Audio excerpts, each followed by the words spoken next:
तर मंडळी, आज आपण करूया होममेड हर्बल शॅम्पू।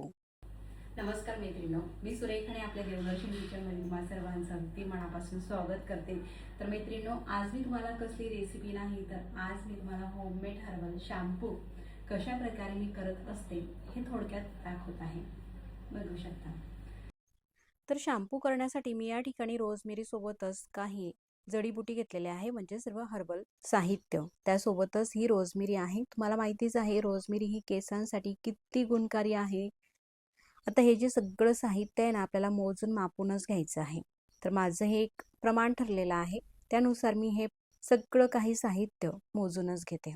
तर माझ्या सर्व बंधूंसाठी आणि भगिनींसाठी हा शॅम्पू खूप असा उपयुक्त आहे। जर का तुमचे केस गळत असतील, अर्ध्यातूनच तुटत असतील किंवा केसांची वाढ थांबली असेल, तुम्ही असा हा आपला 22 पेक्षा जास्त जडीबुटी वापरून तयार केलेला हर्बल शॅम्पू नक्कीच वापरू शकता। ऑइल सोबतच शॅम्पू वापरा तुम्ही, खूप छान असा रिझल्ट आहे। आता हा मी वाळा घेतलेला होता, वाळा सुद्धा मोजून घेतलेला आहे। अशा प्रकारचं सगळं हे साहित्य अगदी अचूक प्रमाणामध्ये मोजून मापूनच घेतलं ना, आपला शॅम्पू अगदी परफेक्ट होतो। लागणारं साहित्य भृंगराज, ब्राह्मी, जटामाशी, अश्वगंधा, रोजमेरी, शिकेकाई अशा असंख्य प्रकारच्या आपण या ठिकाणी जडीबुटी वापरणार आहोत।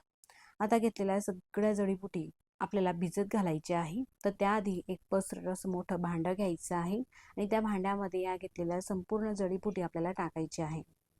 तर मैत्रिणींनो, मी ह्याच्या जडीबुटी घेतलेल्या आहेत त्या अगदी स्वच्छ आहे आणि चांगल्या क्वालिटीच्या घेतलेल्या आहेत। त्यावरती अजिबात धूळ वगैरे माती काही नाही। अशा प्रकारच्या सर्व आपल्याला जडीबुटी यामध्ये वापरायच्या आहे, ज्यामुळे की आपलं केसांचं गळती थांबते, केस वाढायला लागतात, डोक्यातील कोंडा सुद्धा कमी होतो आणि केसांच्या ए टू झेड प्रॉब्लेम ज्या काही असतील त्या सॉल्व्ह होण्यास मदत होते। तर मैत्रिणींनो, तुम्ही खूप असे महाग महाग शॅम्पू आत्तापर्यंत वापरले असतील, पण त्यामध्ये खरंच आयुर्वेदिक वस्तू घातलेल्या आहे का? मी तुम्हाला या सगळ्या ज्या काही वस्तू घालत आहे, त्यामध्ये सगळं काही हर्बल साहित्य घालत आहे ते तुम्हाला या ठिकाणी दाखवत आहे। म्हणजे तुम्ही पाहू शकता आपल्या या शॅम्पूमध्ये किती प्रकारच्या आणि कोणकोणत्या जडीबुटी घातलेल्या आहेत। आपला हा शॅम्पू खूप छान असा होतो आणि 2 वर्षापर्यंत अजिबात खराब होत नाही। आता हे सगळं साहित्य मी पसरट भांड्यामध्ये टाकलेलं आहे। छान अशा क्वालिटीच्या आपण या सगळ्या वस्तू घेतलेल्या होत्या, तरी सुद्धा 1 ते 2 वेळेस हे सगळं साहित्य मी स्वच्छ धुवून घेते, म्हणजे कुणालाही कुठल्याही प्रकारचे इन्फेक्शन व्हायला नको। बघू शकता छान व्यवस्थित आपल्याला पाण्यामध्ये डीप करायचं आहे आणि त्यानंतर हे संपूर्ण वरचं पाणी मी काढून घेते गाळणीमध्ये, म्हणजे यातले जे बारीक आपण हर्बल साहित्य टाकलेले आहे ते सुद्धा निघायला नको। दुसऱ्या पाण्याने सुद्धा धुवून घेते। तर अशा प्रकारे 2 वेळेस पाणी घालून हे सगळं साहित्य स्वच्छ असं धुवून घेतलेलं आहे। आता त्यामध्ये पाणी घालायचं आहे। सगळं हे साहित्य भिजेल इतपतच यामध्ये पाणी घालायचं आहे। आता यावरती झाकण ठेवून साधारण 8 ते 10 तासासाठी हे भिजत राहू द्यायचं आहे। तुमच्याकडे जर का अजिबातच वेळ नसेल तर मग जास्त वेळ हे साहित्य शिजू द्यावं लागते, पण जास्त वेळ शिजू देण्यापेक्षा हे भिजत घातलेलंच बरं असतं। तर संध्याकाळच्या वेळेस मी हे भिजत घातलेलं आहे, रात्रभरासाठी भिजू दिलं आणि दुसऱ्या दिवशी सकाळी बघू शकता रिठे वगैरे जे काही आहे यामध्ये छान असं हे भिजलेलं आहे आणि या साहित्याचा अर्क संपूर्ण असा पाण्यामध्ये हा उतरलेला आहे, छान असे मऊ झालेले आहे। त्यासोबतच आपल्याला कोरफड घ्यायची आहे, म्हणजेच ॲलोवेरा। तर या ठिकाणी काही ताजा फ्रेश असा मी ॲलोवेरा घेतलेला आहे आणि ॲलोवेराचे पानं आपल्याला कट करायचे आहे। आता मिक्सरला मस्त असा हा ज्यूस करून घेतलेला आहे। ॲलोवेरा, त्यासोबतच जास्वंदाची पाने, कडुलिंब, कढीपत्ता, गुलाबाच्या वाळलेल्या पाकळ्या, त्यासोबतच जास्वंद पावडर यामध्ये मी घालत आहे। आता हे सगळं साहित्य पाण्यामध्ये मिक्स करून घेऊ।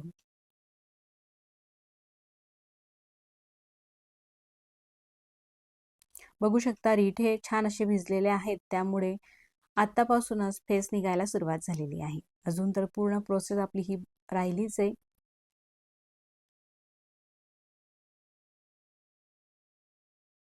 तर मैत्रिणींनो, आपल्या आजी पणजी सुद्धा रिठ्यानेच केस धुवायचे, कपडे धुवायचे। केसांसाठी तर एकदम छान असा हा रिठा आहे। आता संपूर्ण हे मिक्स करून घेतलेलं आहे। आता हे भांडं मी गॅसवरती ठेवते। मीडियम फ्लेमवरती साधारण 1 ते 1.5 तासासाठी आपल्याला हे शिजवून घ्यायचं आहे। म्हणजे या जडीबुटीमध्ये असलेला अर्क संपूर्ण या पाण्यामध्ये निघेल. शिजत असताना ह्या जडीबुटी आपल्याला खालती वरती अशा प्रकारे ढवळत घ्यायचं आहे. हे सगळं काही शिजत असताना जडीबुटी आपल्याला मिक्स करायची आहे यानुसार. बघू शकता हळूहळू या पाण्याचा रंग सुद्धा आता बदलू लागलेला आहे आणि जडीबुटीमध्ये असलेला अर्क संपूर्ण हा पाण्यामध्ये निघत आहे. तर कंटिन्यू मिक्स करायची गरज नाही, थोड्या थोड्या वेळाने जरी मिक्स केलं ना तरी सुद्धा चालतं. मस्त सगळं साहित्य हे मी शिजून घेतलेलं आहे. बघू शकता आधीचा रंग आणि आत्ताचा रंग. आता आपल्याला गॅस बंद करायचा आहे आणि हे मिश्रण हलकं असं थंड होऊ द्यायचं आहे. तोपर्यंत दुसऱ्या पसरट भांड्यामध्ये चाळण घ्यायची आहे आणि हे संपूर्ण गाळून घ्यायचं आहे. तुम्ही एखादी टोपली वगैरे अशा प्रकारची घेऊ शकता.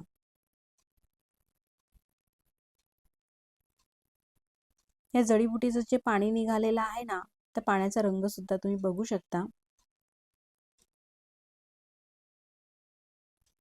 आता यामध्ये आणखी मी थोडं पाणी घातलेलं आहे आणि हाताने छान असं व्यवस्थित आपल्याला हे मिक्स करून घ्यायचं आहे. अशा प्रकारे दाबून दाबून पाण्यामध्ये मिक्स करायचं आहे, म्हणजे यामध्ये असलेला अर्क संपूर्ण हा पाण्यामध्ये निघतो. तर रिठा बघू शकता तुम्ही, रिठ्याचा अशा प्रकारे फेस होत असतो. बघू शकता मैत्रिणींनो, किती फेस झाला आहे ना. तर हा जो फेस असतो ना तो रिठामुळेच असतो. अशा प्रकारे रिठामध्ये असलेल्या बी सुद्धा मी काढत घेते, म्हणजे आपल्याला मिक्स करायला अगदी सोपं जाईल. अशा प्रकारे दाबून दाबून सगळं हे हर्बल साहित्य आपल्याला पाण्यामध्ये पिळून घ्यायचं आहे. तर बघू शकता मैत्रिणींनो, कुठलेही काही करायला खूप मेहनत लागते आणि हा शॅम्पू करायला तर खूप जास्त मेहनत लागते. अशा प्रकारे हे दाबून घेतलेलं आहे. त्यानंतर जे पाणी निघते ना ते आपल्याला गाळत घ्यायचं आहे. बघू शकता अशा प्रकारे छान असं पिळून घेतलेलं आहे. आता हे संपूर्ण पाणी गाळून घेते. अशा प्रकारे दाबून दाबून साहित्यामध्ये असलेला पूर्ण रस आपल्याला काढायचा आहे. आता हे पाणी संपूर्ण गाळून घेतलेलं आहे. बघू शकता आपण जाड टोपलीने हा शॅम्पू गाळून घेतलेला होता. आता पातळसर कापड बांधायचं आहे अशा मोठ्या पातेल्याला किंवा पसरट भांड्याला आणि त्यामध्ये पुन्हा हा शॅम्पू गाळायचा आहे. रंगही बघू शकता अगदी पूर्णपणे हर्बल रंग आहे. असा हा चॉकलेटी सारखा रंग आलेला आहे. अतिशय पातळ कापड घ्यायचं आहे.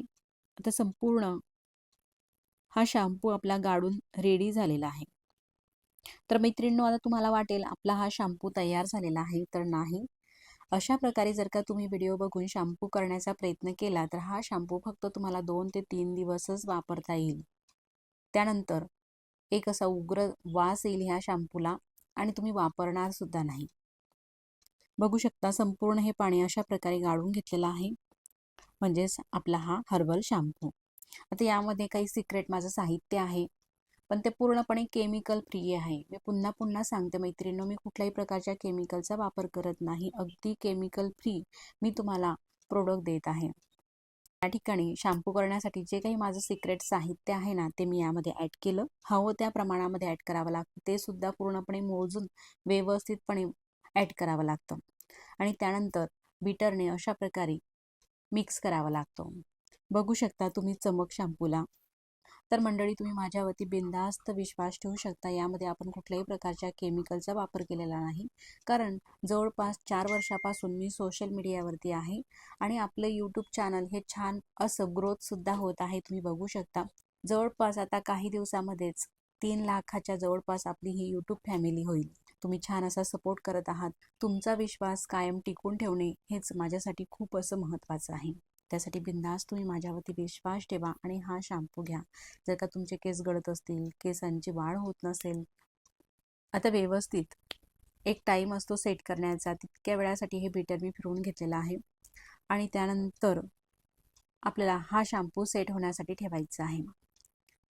8 ते 10 तासासाठी मी असंच राहू दिला हा शॅम्पू. त्यानंतर दुसऱ्या दिवशी मी तुम्हाला दाखवत आहे. बघू शकता मस्त आपल्या शॅम्पूला अशा प्रकारची चमक आलेली आहे आणि रंगही बघू शकता तुम्ही आणि थिकनेस सुद्धा बघू शकता.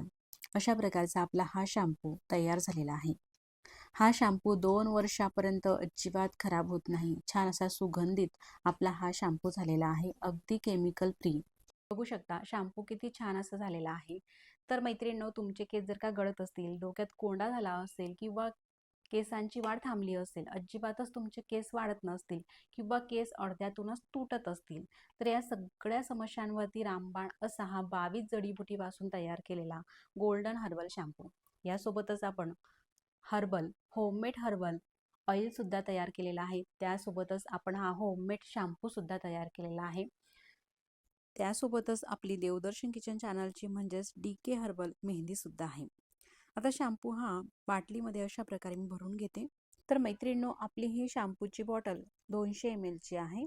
शॅम्पू, ऑइल आणि मेहंदी कशा प्रकारे वापरायचं हे सुद्धा मी तुम्हाला पुढील व्हिडिओमध्ये सांगणारच आहे. तर मंडळी, आपले हे जे प्रोडक्ट आहे ना, हे महिलांसाठी सुद्धा आहे, त्यासोबतच पुरुषांसाठी सुद्धा आहे.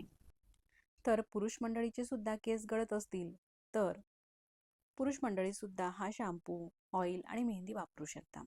त्यासोबतच 2 ते 3 वर्षावरील बाळाला सुद्धा आपण हा शॅम्पू आणि ऑइल वापरू शकता. पूर्णपणे हर्बल असल्यामुळे यामध्ये कुठल्याही प्रकारचे केमिकल नाही, म्हणून लहान बाळाला सुद्धा वापरणं हे योग्य आहे. अशा प्रकारे ह्या बाटल्या मी भरून घेते. शॅम्पूमध्ये पूर्णपणे आपण आरोचं पाणी वापरलेलं आहे. हा शॅम्पू 2 वर्षापर्यंत आपल्याला वापरता येतो. खूप छान सुगंध आहे आणि रिझल्ट सुद्धा खूप छान आहे. 1 ते 2 वापरामध्येच आपल्याला छान असा रिझल्ट जाणून येतो केसांना. केसांची गळती थांबते, कोंडा कमी होतो आणि नवीन हेअर यायला लागतात. त्यासोबतच केस सिल्की होतात. यामध्ये आपण जवस वगैरे घातली आहे ना, त्यामुळे केसांना छान असा सिल्कीपणा येतो. त्यामुळेच कंडिशनर सुद्धा वापरावं लागत नाही. संपूर्ण बाटल्यामध्ये शॅम्पू हा भरून घेतलेला आहे. त्यानंतर झाकण लावायचं आहे आणि अशा प्रकारे स्टिकर लावून आपला हा प्रोडक्ट तयार होत असतो. तर तुम्हाला सुद्धा केसांसंबंधीचा काही प्रॉब्लेम असेल तर बिनधास्त हे तुम्ही वापरू शकता. त्यानंतर अशा प्रकारे आपली ही पॅकिंग होते. तर मंडळी, तुम्ही हा व्हिडिओ इथपर्यंत बघत आलातच. तुम्हाला हा व्हिडिओ कसा वाटला मला कमेंट्स करून नक्कीच कळवा. आणि व्हिडिओ जर का तुम्हाला कुठेतरी आवडला असेल तर व्हिडिओला लाईक करा. चॅनलवर तुम्ही नवीन असाल तर आपल्या देवदर्शन किचन चॅनलला सबस्क्राईब करा. मग पुन्हा भेटू नवीन छानशा अशाच व्हिडिओसोबत. तोपर्यंत नमस्कार.